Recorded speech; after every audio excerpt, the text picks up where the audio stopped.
Hello friends, we're here today with my fellow Reiki Master, Sarah Louise Tilsley, who's also on YouTube. Hi. And well, there's been so much speculation about how we're related that I've decided we're, going to get together and have a chat about it, to put you all straight. Yes, everyone seems to think we're either married or brother and sister, but we are just good friends. Yeah, that's it, we're just good friends. Now, back in 2004, MSN chat days, it was really popular. Everybody used to be on MS chat in those days, and I created a new room for spiritually aware people to join, and it was called Spirit Speaks Six Senses, and I created that just before Christmas of 2004, and within a couple of months, who turned up? Me. Yeah, and Sarah was, only 15 miles away, which these were people from all over the world. So, funny thing was, we didn't actually meet each other properly face to face for about 10 years. We just chatted, didn't we? Yeah. And there's a whole group of us that are still friends from those days. Yeah. Siobhan, Brian, Joe, a lot of other people who I haven't Dana. mentioned. Yeah. Yeah. And we all still chat because we moved to Facebook.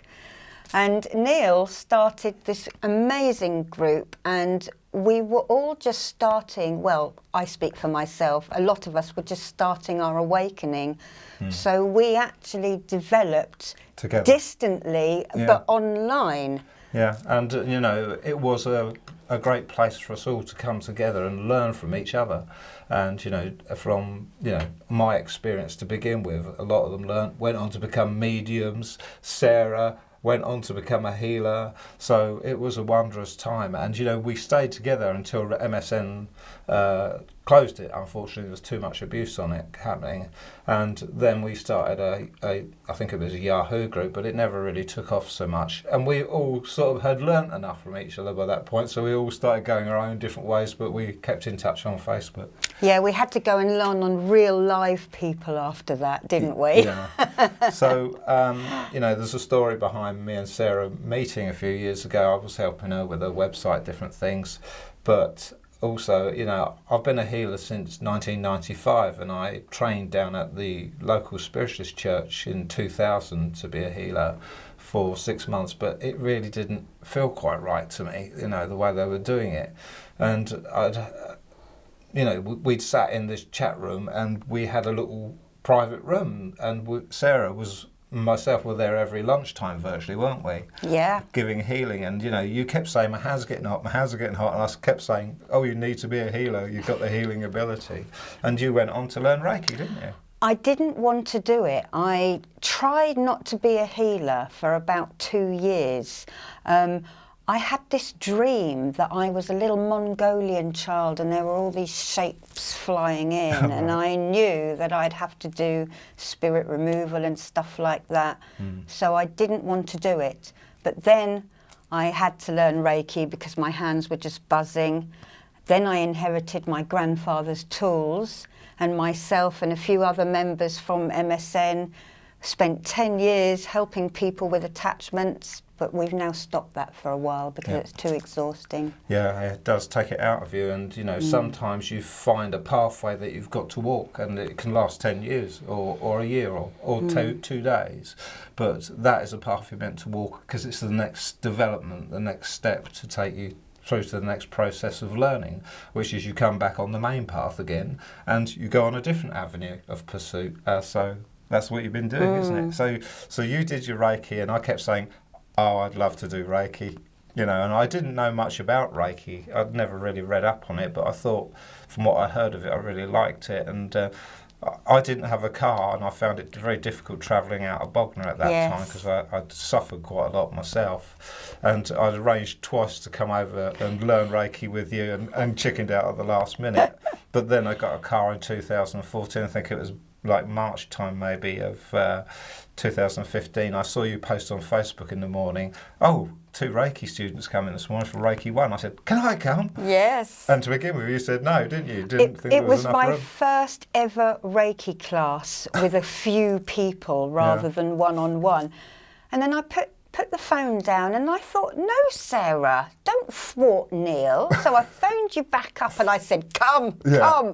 And So, we haven't looked back. So I turned up at 2 o'clock, I think we started, and it was a lovely 2 other people there. They were lovely people, really. Both gone on to be Reiki Masters. And we're all still friends, aren't we? Yeah, and we keep in touch on Facebook, the Reiki group, and then it got even bigger the next time, didn't it? So I went on to learn my Reiki 1 with you, and it was a life-changing experience for me learning Reiki, really. And, you know, I went vegetarian again. I started eating sensibly. I lost loads of weight. I think I lost 3 stone in weight. And it was a real eye-opener and a new spiritual path and journey. I absolutely loved Reiki. So I learned Reiki Seiki with you, but I've always been more keen on the Reiki side. Neil is much more into the Japanese, the original Reiki, aren't you? Yeah. I add flavours. Yeah, so you know, we'll talk about our different Reiki systems in a minute that we've learned. But then I went on to do my Reiki 2, and I'd only ever planned to do Reiki 2. And the other 2 students said, oh, at the end of that, they said, oh, I'm doing Reiki Master. And I thought, I felt persuaded to do that. You needed to do it. And then some teaching we learnt with you as well. So. Yeah, and I have to say now, I look to Neil for the learning stuff, because Neil has gone so in depth into the Japanese history of it, and he finds our textbooks for us now, don't you? Well, yeah, I mean, you know, our training manuals are quite good, and you know, I felt I wanted to immerse myself in the real Japanese Reiki, the traditional Japanese Reiki, and really did a lot of research going through my different Reiki courses, because I wanted to be, you know, ever more powerful healer and devoted healer. So you know, I only really started seeing majority of a few clients recently, and I don't see that many because I want to keep it to a low number at the moment, do my healing on YouTube. So let's talk about we know about my channel, let's talk about your YouTube channel. How long have you been going? Well, I have to say, students have been asking me to record my meditations for about 3 or 4 years, definitely 2 years. I even had a makeup lesson because I just didn't have the self-confidence. And you were talking to me about it, other friends were talking to me about it, I was watching them do it, and then another friend said, I need a relaxation video. So I actually quickly did a Qigong one, I think it was. So I have my friend Amanda to thank for that, because that gave me my mojo. Yeah. But I would not know any of the tech if it wasn't for my dear friend Neil here. Happy to help you out. And I have a gift for you. Oh no. How embarrassing, getting gifts. I have a Koji chime for you know Neil. What? I absolutely love Sarah's Koji chime. It is so beautiful, and they sound so, you know, idyllic. So definitely be using these in my future Reiki. Well, I doused, Thank you. and I bought you the water one because that's the one it said you needed first. So he's got the water element now, and I hope you enjoy it. And it's just a small token of my appreciation. You're welcome. Because he's very naughty, he won't let me pay him. No. So I give him a gift instead. Well, I mean, it's part of our spiritual path, isn't it? You know, to be charitable with some people and, you know, help each other out. So so you're doing great, your channel. You know, you're getting more hits than what I am at the moment. So, thanks to you. Well, you're uploading regular and varied content. I mean, most of mine I stick just to doing the plain old Reiki. But yeah, it's so wonderful to see you progressing and getting more subscribers each week, actually. Yes. So yeah. Yes, great. and thank you to all of you for all the encouragement you're giving me, because it's your comments and the things that you ask for. If I can possibly work out how to do it, I will do a video. Yeah. There have been a few requests that I think are too difficult. I don't feel that it's appropriate to do, for instance, a regression unless I'm in the room with you. You've got to keep control of it. Because if you go into labour in Victorian life or something, I can't get there to sort you out. Yeah. And I also was asked to do something about lucid dreaming. I think that's too difficult. Yeah, and I stayed away mostly from astral projection and stuff like that, because you've got to be advanced to do these things, and it's novices trying these things sometimes, and they're not ready for it, because it's like step 20 astral projection. They've missed out all the steps in between, so it's important to learn. I struggle with that. Yeah, and you know, we have the most lovely group of people that watch our videos, and they're always commenting and saying how thankful they are and everything. And you know, we really enjoy doing that for you. So thank you. Now we're just going to talk about our different Reiki systems that we practice. So. I literally, my hands opened and I needed to find out what to do with them. So I found the local New Age shop, and they were teaching something called Reiki Systems, which is Reiki, Japanese Reiki, coupled with an Egyptian healing system called Systems, which incorporates all the elements. So I did that probably about 2008 I started that. You were schooled in that as well. Yep, I learned that up to Reiki Master teacher That's level with right. you. And I was lucky to do my apprenticeship in a shop that taught big groups of people. And I think that made all the difference. And then last year, lots of different Reikis have found me. So let's reel through those Reikis.